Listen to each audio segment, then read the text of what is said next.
जब भी हम एआई की बात करते हैं तो हमारे दिमाग में क्या नाम आता है? Chat GPT, Gemini, open AI या एनवीडिया की बात करते हैं। लेकिन अगर इंडिया में लाखों लोग एआई को यूज करना शुरू कर दे तो एआई चलेगा कहाँ? डेटा स्टोर कहाँ होगा? और इतनी बड़ी कंप्यूटिंग पावर आएगी कहाँ से? और सबसे इंपॉर्टेंट बात, इतने बड़े सिस्टम को बिजली कहाँ से आएगी? इसे ठंडा कैसे रखेंगे और कनेक्टिविटी कैसे होगी? सच बोलूं तो एआई की असली कहानी सॉफ्टवेयर नहीं बल्कि इंफ्रास्ट्रक्चर है, जिसके बेस पे वो पूरा डिपेंड करेगा। और इंडिया में अगले कुछ सालों में आप देखोगे कि डेटा सेंटर की कैपेसिटी बहुत स्पीड से बढ़ने वाली है। और ऐसे में ज़्यादा बेनिफिट उन कंपनियों को नहीं होगा जो डेटा सेंटर बना रही है, बल्कि जो इसके पीछे का इंफ्रास्ट्रक्चर प्रोवाइड कराएगी उन कंपनियों को बहुत ज़्यादा बेनिफिट हो सकता है। और आज की वीडियो में मैं ऐसी 5 इंटरेस्टिंग कंपनियों की बात करने वाला हूँ जो power, cable, cooling system, EPC और पूरा इंफ्रा, जो इलेक्ट्रिक इंफ्रा होता है, उसको प्रोवाइड कराने में हेल्प करती है। और ये बहुत बड़ी प्रॉक्सी प्ले हो सकता है इंडिया में अगर आप एआई और डेटा सेंटर थीम को प्ले करना चाहते हो।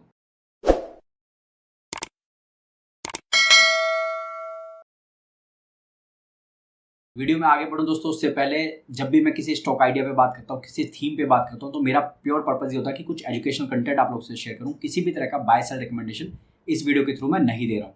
आपको प्रॉपर अगर स्टॉक रिकमेंडेशन चाहिए बैक्ड बाय रिसर्च रिपोर्ट्स, तो आप हमारी स्टॉक रिकमेंडेशन सर्विस से जुड़ सकते हैं। लिंक डिस्क्रिप्शन में आपको मिल जाएगा, या फिर हमारे व्हाट्सएप चैनल पर हमें कॉन्टैक्ट कर सकते हैं। अभी के टाइम पे 10 जून तक मैंने 20% का डिस्काउंट उस पर चला रखा है, तो आप डिस्काउंट ऑफर में भी इसको अभी ज्वाइन कर सकते हैं अभी के टाइम पे, अगर आप इंटरेस्टेड हैं। अब वीडियो में आगे बढ़े दोस्तों, अगर आप इंटरनेट यूजर्स की बात करोगे तो ग्लोबल लेवल पे इंडिया बहुत इमर्जिंग कंट्री बनती जा रही है, जहां पर इंटरनेट यूज काफी स्पीड से बढ़ता जा रहा है। चाहे आप बात करोगे यूपीआई पेमेंट की, या फिर आप बात करोगे ओटीटी, क्लाउड कंप्यूटिंग, या फिर अभी जो एआई की थीम आ रही है, तो इन सब के लिए फिर डेटा सेंटर की जरूरत तो पड़ने ही पड़ने वाली है। और इस फील्ड में जब बड़ी रिसर्च रिपोर्ट निकल के आई तो उसमें ये साफ देखा गया कि इंडिया का जो डेटा सेंटर इंडस्ट्री अपॉर्चुनिटी है वो कुछ सालों में कई अरबों डॉलर तक पहुंच सकता है। लेकिन यहाँ सबसे बड़ा सवाल डेटा सेंटर की बिल्डिंग नहीं है, इसके पीछे जो बोटलनेक है, जो इन चीज़ों को ग्रो करने से रोक सकता है, वो अपने आप में एक बहुत बड़ी इंडस्ट्री बन सकती है। चाहे आप बात करोगे पावर की, क्योंकि लार्ज डेटा सेंटर बिना पावर के चल ही नहीं सकते, और हजारों घरों की जितनी बिजली लगती है उतना एक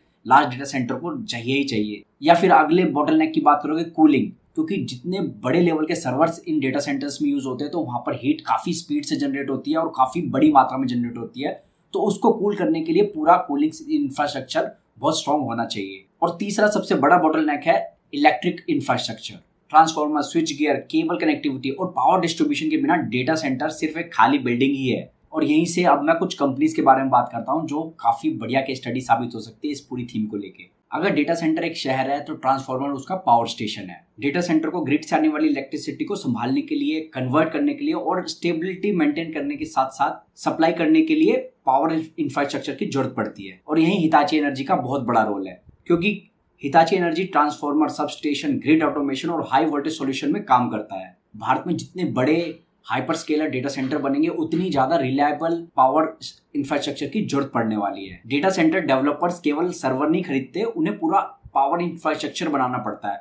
और एआई वर्कलोड बढ़ने के साथ पावर रिक्वायरमेंट भी बढ़ती चली जाती है। इसलिए जितनी स्पीड से डेटा सेंटर एक्सपेंशन होगा वो इनडायरेक्टली हिताची एनर्जी ऐसी कंपनी को हेल्प करने वाला है। अब मान लीजिए पावर डेटा सेंटर्स तक पहुंच चुके हैं, लेकिन उसको अब हजारों सर्वर्स तक, कूलिंग सिस्टम्स तक और कंट्रोल रूम तक पहुंचाएगा कौन? यहाँ केबल कंपनीज की भूमिका बहुत इंपॉर्टेंट हो जाती है। अब यहाँ पर जो प्रोमिनेंट प्लेयर है इंडिया में, वो पॉलीकैब एंड केआई इंडस्ट्रीज इस फील्ड में बहुत स्पीड से अपने आप को एस्टेब्लिश करते दिख रहे हैं। डेटा सेंटर की जो प्रॉक्सी प्ले की थीम है, एक बड़े डेटा सेंटर कैंपस में हजारों किलोमीटर तक इलेक्ट्रिकल और कम्युनिकेशन केबल्स लग सकती है। Power cables, control cable, instrumental cable और फाइबर कनेक्टिविटी सबसे इंपॉर्टेंट होती है। जितना बड़ा डेटा सेंटर होगा उतना ही ज्यादा केबल कंटेंट उसमें लगने वाला है। और यही वजह है कि data centre capex cycle cable manufacturer के लिए भी एक स्ट्रक्चरल अपॉर्चुनिटी बन के उभर रहा है। और अगर आप पॉलीकैब और केआई इंडस्ट्रीज की कौन कौन सुनते हैं तो मैनेजमेंट इस बात को बार बार बताते हैं कि कैसे एक नया ग्रोथ का लीवर, क्योंकि एग्जिस्टिंग उनका वायर एंड केबल का बिजनेस काफी अच्छा चल ही रहा है, लेकिन ये जो फ्रेश ग्रोथ लीवर इनको दिख रहा है, तो इस फील्ड में भी स्ट्रक्चरल ग्रोथ की स्टोरी उनको दिखती है। तो ये इनके एग्जिस्टिंग बिजनेस में एड ऑन हो जाएगा कि यहाँ से भी आगे चल के काफी अच्छी ग्रोथ आ सकती है। अब बात करते हैं अपनी अगली कंपनी की। अब दोस्तों, जब भी एआई की बात होती है तो एक तरह से इस सेगमेंट की बहुत कम बात होती है, लेकिन इसकी इंपॉर्टेंस बहुत ज्यादा है। वो है कूलिंग। डेटा सेंटर का जो सबसे बड़ा दुश्मन है वो है हीट, और एआई सर्वर्स ट्रेडिशनल सर्वर्स की तुलना में बहुत जल्दी हीट जनरेट करते हैं, और अगर कूलिंग फेल होती है तो पूरा सिस्टम कोलैप्स कर सकता है। और यहीं पर ब्लू स्टार की कहानी शुरू होती है, क्योंकि company industrial cooling, HVAC solution और कमर्शियल एयर कंडीशनिंग में बहुत ही प्रोमिनेंट प्लेयर है, काफी स्ट्रॉन्ग प्लेयर है। और जैसे जैसे AI वर्कलोड बढ़ेगा तो कूलिंग की रिक्वायरमेंट भी बढ़ेगी। पूरी बिल्डिंग को, पूरे इंफ्रास्ट्रक्चर को कूलिंग का प्रॉपर सिस्टम देना ही पड़ेगा। आज ग्लोबल डेटा सेंटर इंडस्ट्री में कूलिंग बहुत एक क्रिटिकल कंपोनेंट उभर के आ रहा है और यहीं पर ब्लू स्टार जैसा जो प्रोमिनेंट प्लेयर इंडस्ट्री में काफी वेल एस्टेब्लिश है, इस तरफ भी अपॉर्चुनिटी तलाश रहा है। तो ब्लू स्टार को भी डायरेक्ट बेनिफिट हो सकता है। जितना एक्सपेंशन AI थीम का होगा, जितना एक्सपेंशन डेटा सेंटर्स का होगा, तो ये भी एक प्रोमिनेंट प्लेयर निकल के आ रहा है। और ब्लू स्टार की मैनेजमेंट भी इस फील्ड को, इस सेगमेंट को लेके काफी पॉजिटिव है। अब बात करते हैं अपनी अगली कंपनी की, और ये कंपनी हो सकता है कि आने वाले टाइम में, अभी तक हम प्रॉक्सी प्ले की बात करते हैं, ये कंपनी डायरेक्ट प्ले हो सकती है डेटा सेंटर्स की डिमांड जिस तरह से इंडिया में बढ़ेगी। टेक्नो इलेक्ट्रिक कंपनी, अगर आप हिस्ट्री देखेंगे ना तो पावर इंफ्रा और EPC में काफी स्ट्रॉन्ग प्लेयर है, लेकिन पिछले कुछ सालों से कंपनी डेटा सेंटर अपॉर्चुनिटी की तरफ फोकस कर रहा है। और टेक्नो इलेक्ट्रिक खाली डेटा सेंटर को पावर देने की बात नहीं सोच रहा है, वो इस तरह से देख रहा है कि कैसे पूरे डेटा सेंटर इकोसिस्टम में एक प्रोमिनेंट प्लेयर वो बन के उभर सकता है। अगर इंडिया में डेटा सेंटर कैपेसिटी बहुत स्पीड से बढ़ती है और ये कंपनी अपना एग्जीक्यूशन सही तरीके से करती है, तो ये सबसे डायरेक्ट प्ले हो सकता है आने वाले टाइम में डेटा सेंटर की थीम को प्ले करने वाला। लेकिन यहाँ अपॉर्चुनिटी जितनी बड़ी है तो रिस्क भी उतना ही ज्यादा है। तो ये देखना पड़ेगा आने वाले टाइम में टेक्नो इलेक्ट्रिक अपने आप को कैसे इस इकोसिस्टम में ढाल पाता है। और इन्वेस्टर्स को प्रोजेक्ट प्रोग्रेस और कैपेसिटी रैंप अप की तरफ नजर रखनी पड़ेगी, देखना पड़ेगा, लगातार मॉनिटर करना पड़ेगा कि कंपनी किस दिशा में आगे बढ़ रही है। अब बात कर लेते हैं अपनी पांचवी कंपनी की। अगर डेटा सेंटर की बात करोगे तो ये खाली कोई एक बिल्डिंग नहीं है, इसके अंदर अलग अलग कंपोनेंट्स लगते हैं। चाहे आप बात करोगे स्विच गियर्स की, इलेक्ट्रिफिकेशन की, ऑटोमेशन, कंट्रोल सिस्टम की, या फिर पावर मैनेजमेंट सॉल्यूशन की जरूरत पड़ती है। और यहाँ पर ABB इंडिया की रिक्वायरमेंट आती है। ABB इंडिया को अगर आप बात करोगे तो company electrification and industrial automation में काफी स्ट्रॉन्ग प्लेयर है। डेटा सेंटर को पावर एफिशिएंसी, रिलायबिलिटी और मॉनिटरिंग सॉल्यूशन चाहिए। जैसे जैसे भारत में डेटा सेंटर प्रोजेक्ट बढ़ेंगे वैसे वैसे इलेक्ट्रिक इकोसिस्टम प्रोडक्ट की मांग और ज्यादा स्पीड से बढ़ेगी। इसलिए ABB इंडिया जैसी कंपनी को डेटा सेंटर के इंफ्रास्ट्रक्चर बेनिफिशियरी के तौर पे देखा जा रहा है। अब हम जो ये प्रॉक्सी प्ले AI और डेटा सेंटर थीम पे हम बात कर रहे हैं, इसमें कुछ रिस्क भी है। सबसे पहला रिस्क तो आ जाता है वैल्यूएशन का रिस्क। जैसे ही आप किसी भी कंपनी के साथ, कोई भी कंपनी अनाउंसमेंट करती है अपनी कॉल में, प्रेजेंटेशन में, कि हम AI के फील्ड में, हम डेटा सेंटर के फील्ड में कुछ कर रहे हैं, चाहे वो प्रॉक्सी प्ले हो, तो एकदम से मार्केट उसको स्काई रॉकेट वैल्यूएशन पे ला देता है।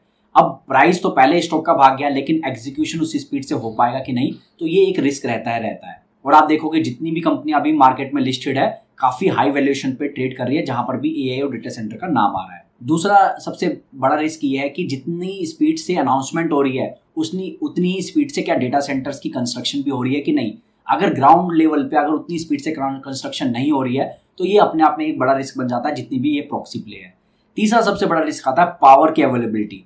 हम बात करें कि डेटा सेंटर्स को काफी ज्यादा पावर चाहिए, लेकिन क्या उतनी पावर अवेलेबल है भी या नहीं, ये भी एक अपने आप में रिस्क है। अगला मेजर जो रिस्क आता है वो है कंपटीशन। काफी ग्लोबल प्लेयर इस इंडस्ट्री में उतर रहे हैं, तो जो हमारी कंपनीज है जो प्रॉक्सी प्लेस थीम में कर रही है, तो वो कितना कम्पीट कर पाएगी ग्लोबल प्लेयर से।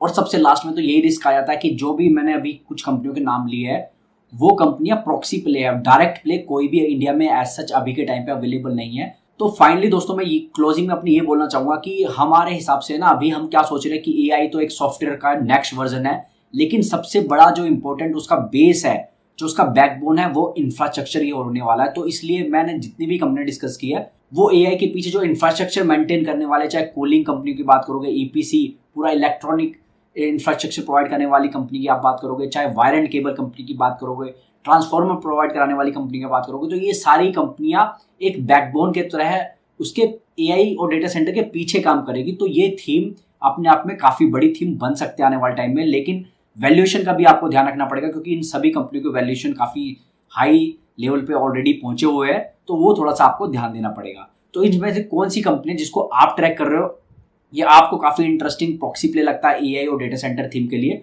मुझे कमेंट में जरूर मेंशन करना। साथ ही अगर आप हमारी कम्युनिटी फ्री व्हाट्सएप चैनल और टेलीग्राम से जुड़ना चाहते हैं तो डिस्क्रिप्शन में लिंक आपको मिल जाएगा।